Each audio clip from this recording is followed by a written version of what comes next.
Rome in August is hot.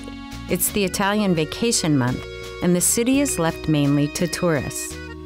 Past popes usually joined the exodus, preferring the cooler climes and beautiful views of Castel Gandolfo, a small hill town outside the capital.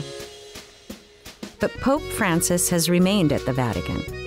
With a slightly reduced schedule, he's working through the summer heat at his residence at the Doma Santa Marta. However, he will keep the papal tradition of celebrating the feast of the Assumption of Mary at Castel Gandolfo.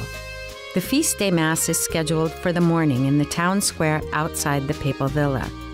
Then at noon, he will lead visitors in reciting the Angelus, a Marian prayer.